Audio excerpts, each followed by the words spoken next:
வணக்கம் மக்களே. நான் இன்றைக்கி ரொம்ப அதிர்ச்சிகரமான ஒரு விஷயத்தை தான் சொல்ல போகிறேன். கடந்த ஒரு வருஷமாக 5 தற்கொலைகள் ஐஐடி மெட்ராஸில் நடந்திருக்கு அப்படின்னு ஒரு ரிப்போர்ட் வந்திருக்கு. அதுலேயும் நவம்பர் 9ஆம் தேதி ஒரு பெண் தன்னோட ஹாஸ்டல்லே ஃபஸ்ட் இயர் படிக்கிற பொண்ணு ஹாஸ்டலில் தூக்கில் வந்து தொங்கியிருக்காங்க. அவங்க அந்தளவுக்கு சூசைட் பண்ணுறதுக்கு காரணமும் என்னன்னு சொல்கிறாங்க அப்படின்னா, அங்கே உள்ள ப்ரொஃபஸரோட டார்ச்சர்னால தான் அப்படின்னு சொல்லியிருக்காங்க. கேட்கவே வந்து கஷ்டமாகவும் இருக்குது. என்னது ஐஐடியா அப்படிங்கிற மாதிரி இருக்குது. ஏன்னா ஐஐடியில் நம்ம ஒவ்வொருத்தரும் நம்மளோட கனவுகள் எல்லாம் எப்படி வந்து படித்து அதில் எவ்வளோ ஸ்ட்ரகிள் பண்ணியிருப்பாங்கன்னு யோசிச்சு பாருங்கள். நம்ம வந்து ஒரு மார்க் எடுக்கும்போதும் ஐயோ எனக்கு மார்க் கம்மியாயிடுச்சுன்னு எத்தனை குழந்தைங்க வந்து ரொம்ப ஃபீல் பண்ணியிருக்காங்க. அதையும் மீறி ஒருத்தங்க வந்து உள்ளே போயிருந்திருக்காங்க. அங்கே போய் வந்து சூசைட் பண்ணுற அளவுக்கு அங்கே ஒரு டார்ச்சர் நடந்திருக்கு அப்படின்னா பார்த்துக்கோங்க நம்ம எந்த மாதிரியான உலகத்தில் இருக்கோம் அப்படின்னு. இப்போ நம்ம அந்த பொண்ணை பற்றி பேசலாம். அந்த பொண்ணு வந்து ஒரு முஸ்லீம் பொண்ணு, கேரளாவில் சேர்ந்தவங்க. பேர் வந்து ஃபாத்திமா லத்தீஃப். அந்த ஃபாத்திமா அப்படிங்கிற பொண்ணு வந்து ஸ்டூடெண்ட் ஃபஸ்ட் இயர் மாஸ்டர் வந்து ஹியூமனிட்டிஸ் அண்ட் டெவலப்மெண்ட் அப்படிங்கிற அந்த பர்டிகுலர் டிபார்ட்மெண்ட்டில் படிச்சிருக்காங்க.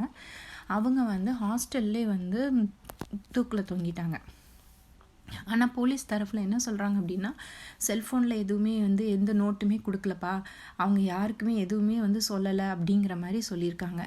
பட் ஆனால் அந்த பொண்ணோட அப்பா வந்து அப்துல் என்ன சொல்கிறாரு அப்படின்னா, இல்லை அவளோட செல்ஃபோனில் ஒரு நோட் எழுதி வச்சுருக்கா. ஒரு பர்டிகுலர் ப்ரொஃபஸர், அவங்க பேர் ஏதோ ஒரு நேம் சொல்கிறாங்க, அவர் தான் வந்து இதுக்கு காரணங்கிறத அவள் நோட் எழுதி வச்சுருக்கா. அது எழுதிட்டு தான் அவள் வந்து தூக்கில் தொங்கியிருக்கா. அவர் ரொம்பவே வந்து அடிக்கடி அந்த ப்ரொஃபஸர் வந்து அவளை ப்ளேம் பண்ணிகிட்டு இருக்காங்க. அவள் ரொம்ப டார்ச்சர் அனுபவிக்கிறேன் அப்படின்னு எங்ககிட்டையும் அவள் சொல்லியிருக்கா அப்படின்னு சொல்லி அவங்க அப்பா சொல்லியிருக்காரு. அதோட அப்பா என்ன சொல்கிறாரு அப்படின்னா, டெய்லியுமே வந்து மெஸ்ஸில் வந்து 9 மணிக்கு மேலே எங்ககிட்ட உட்காந்து அவள் வந்து அழுது தான் வந்து ஃபோனில் பேசியிருக்கா. அதெல்லாம் வந்து போலீஸ் வந்து சிசிடிவி ஃபுட்டேஜில் பாருங்கள், உங்களுக்கு கண்டிப்பாக அதை பற்றி தெரியும் அப்படின்னு சொல்லி அப்பா சொல்லியிருக்காரு. இவங்க வந்து ஒரு கேரளாவை சேர்ந்தவங்க அப்படிங்கிறதுனால அவங்க அப்பா வந்து நம்ம கேரளா சீஃப் மினிஸ்டர் பினராயி விஜயன்கிட்டையும் பிரைம் மினிஸ்டர் மோடிக்கிட்டையும் இந்த கேஸை பற்றி கொஞ்சம் தரவாக செக் பண்ணுங்க அப்படின்னு சொல்லிட்டு இருக்காங்க. கண்டிப்பாக இவங்களுக்கு வந்து ஒரு ஹியூமனிட்டி கண்டிப்பாக வந்து கிடைக்கணும். நம்ம என்ன ரீசன் என்ன அப்படிங்கிற ஒரு இளைஞர்களும் உள்ளே போகிறவங்களுக்கு ரீசன் தெரிஞ்சே ஆகணும்.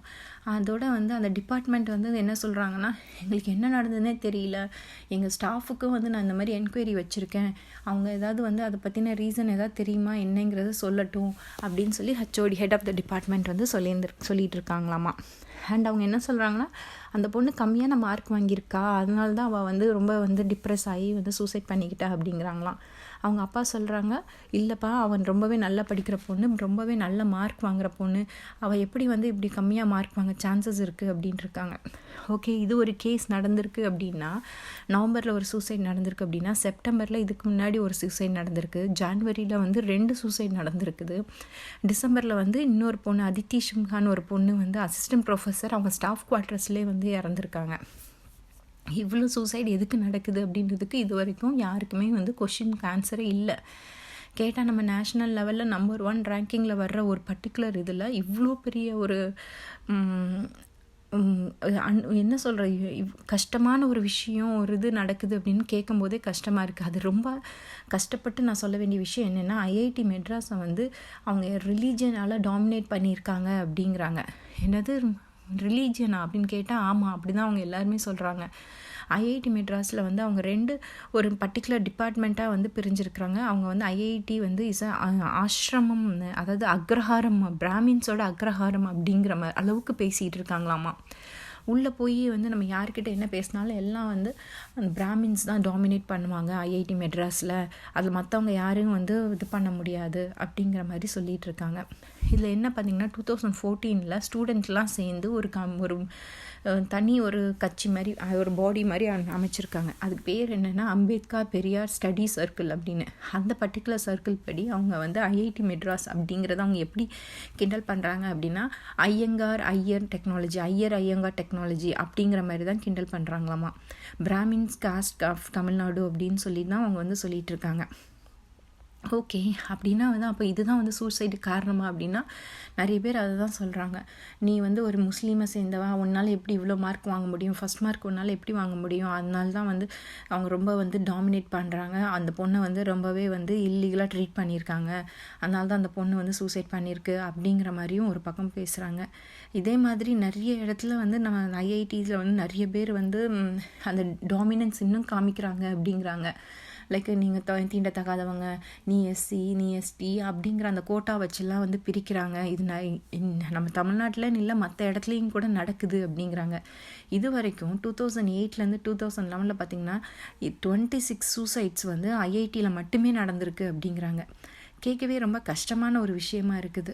இன்னுமா வந்து இந்த டாமினன்ஸு, நாங்கள் பெரிய ஆள், நீங்கள் சின்ன ஆள் அப்படிங்கிற மாதிரி காமிக்கிறாங்க. ஏன் அப்படி காமிக்கிறாங்கன்னு தெரியல. நம்மளில் எவ்வளவோ பேர் எவ்வளவோ கஷ்டப்பட்டு வந்து படிக்க உள்ளே போகிறோம். ஆனால் வந்து தற்கொலை தான் வந்து முடிவா அப்படிங்கிறதும் எனக்கு தெரியல. மக்களே, நான் உங்ககிட்ட ஒரு கொஷின் கேட்குறேன். நீங்கள் என்ன நினைக்கிறீங்க? தற்கொலை என்றைக்கும் ஒரு முடிவுக்கு வருமா? அப்படி வந்து தற்கொலை பண்ணுறதுனால நம்ம வீட்டில் உள்ளவங்க, நம்மளை சுற்றி உள்ளவங்க என்ன மாதிரியான ஒரு சிச்சுவேஷனுக்கு போவாங்க அப்படின்னு யோசிச்சு பாருங்கள். அதுவும் முக்கியமாக பெண் குழந்தைங்க வந்து ஒரு தற்கொலை பண்ணுறதுங்கிறது என்னென்ன மாதிரியான வந்து கொஷின்ஸ்லாம் எழுகுது. நீங்கள் அதை பற்றி கமெண்ட் பண்ணுங்கள், நம்ம இதை பற்றி பேசலாம். தேங்க்யூ.